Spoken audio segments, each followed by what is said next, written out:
जी हाँ भक्तों, प्रदीप मिश्रा आज के उपाय हमारे चैनल में आपका हार्दिक स्वागत है। जिसने अपना घर परिवार सब छोड़ दिया। रुद्राक्ष शिव महापुराण की कथा चल रही है।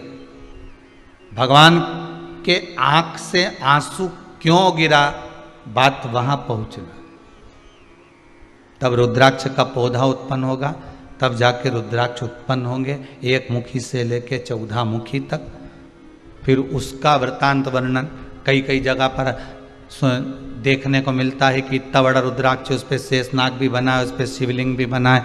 तो ये हमको दिया था, बहुत महंगा लेकर आए। तो ये रुद्राक्ष पर शिवलिंग नहीं होता, शिवलिंग की आकृति शंकर खुद अपने आप बनाता है। उसको घिस कर या सांप को छील कर या बनाकर ये नहीं बेचा। जी हाँ भक्तों, पंडित प्रदीप मिश्रा जी जो आज बताने वाले हैं महा उपाय में, आप उसको ध्यान से सुनिएगा। अभी तक लाखों लोगों ने उपाय सुनकर अपनी जिंदगी में बहुत सारे बदलाव लाए हैं। तो चलिए सुनते हैं पंडित प्रदीप मिश्रा जी क्या कह रहे हैं। किसी ने पूछा एक बार कि गुरुदेव, ये जो रुद्राक्ष होता है जिसको अपन पहनते हैं, धारण करते हैं, जिस रुद्राक्ष को अपन पहनते हैं, इसको सिद्ध करने का तरीका क्या है?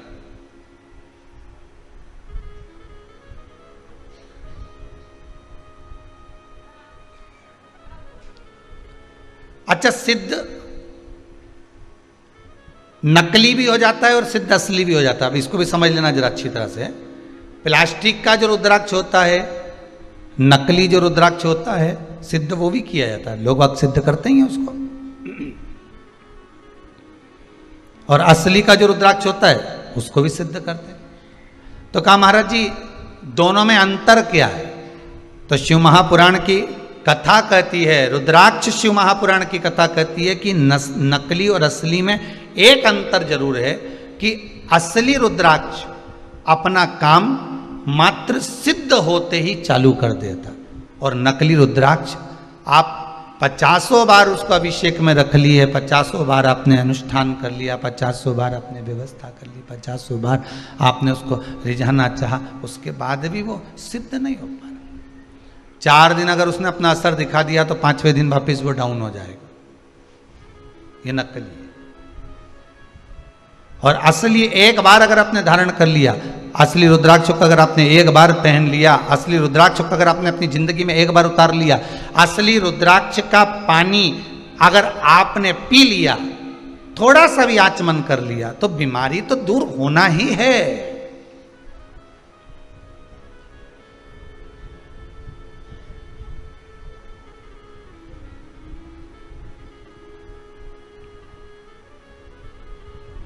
नकली और असली में अंतर यही है।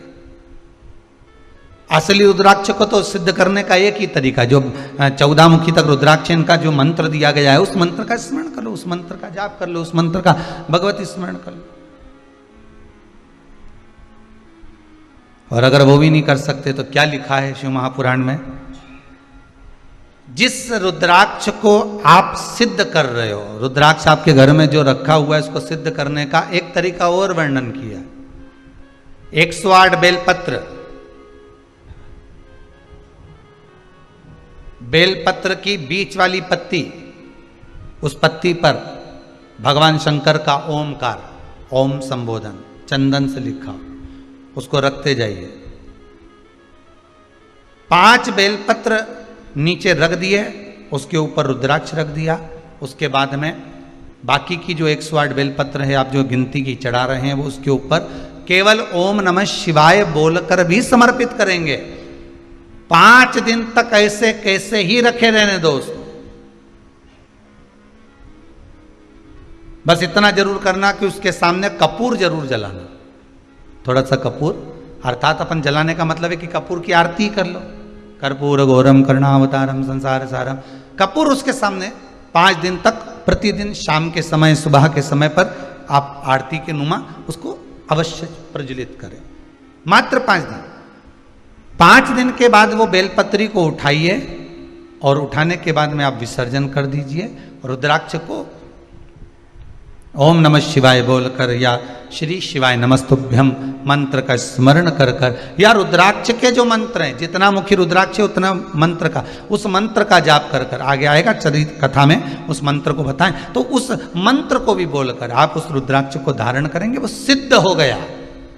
अब ना उसको कहीं अभिषेक में रखने की जरूरत है, अब ना उसको कहीं भभूति लगाने की जरूरत है, और ना उसको किसी तरह से उसमें धूप घुमाने की जरूरत। अब तो तुम्हारे तन पर जब धारण कर लिया तुमने, उस तन पर धारण करने के बाद तुम जब घटकी जिह्वा से शिव का नाम लोगे, आपको पहले कथा में कहा था, एक होता है आ जपा जप, पहले की कथा में निकाल कर देखना। एक होता है जप जो तुम हाथ से कर रहे हो, मुख से कर रहे हो, एक आजपा जप होता है। आजपा जप किसको कहते हैं? कि जिस दिन से तुम पैदा हुए, माता के गर्भ से जब तुम बाहर निकले और तुम्हारी श्वास जब निकलना अंदर बाहर होना चालू हो गई, श्वास निकलना प्रारंभ हो गई, उस दिन से तुम्हारा एक जप चालू हो गया, उसको कहते हैं आजपा जप। अर्थात तुम भगवान का नाम लो ना लो, पर तुम्हारी जब श्वास निकलेगी, श्वास में एक शब्द निकलता है, वो ओमकार का निकलता है।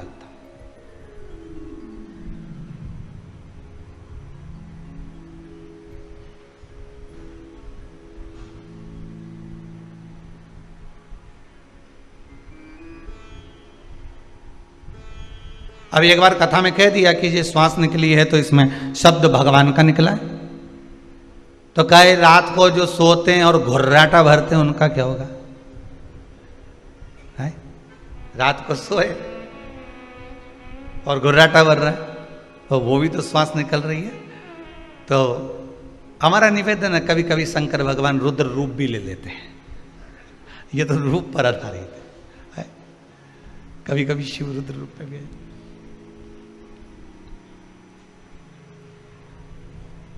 महाराज आजपा जप में यही होता है।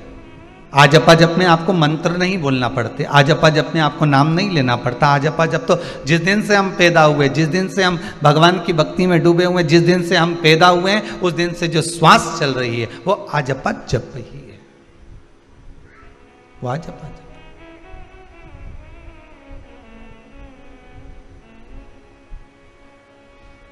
श्वास श्वास में ओम रटो, वृथा जन्म मत खोए, ना जाने इस श्वास का फिर आवन होए ना होए।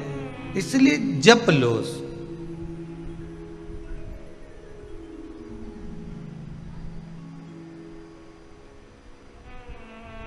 तो रुद्राक्ष जब हम गले में धारण कर लेते हैं, रुद्राक्ष जब हम अपने गले में धारण करते रुद्राक्ष को, और धारण करने के बाद हमारी श्वास का जब आजपा जप प्रारंभ होता है, हमारी श्वास का जब भगवान का नाम जपना प्रारंभ होता है, तो वो रुद्राक्ष चार्ज होते रहता है। रुद्राक्ष को फिर अलग से कहीं ले जाकर सिद्ध कराने की जरूरत नहीं है, वो चार्ज होता रहता है, चार्ज होता है।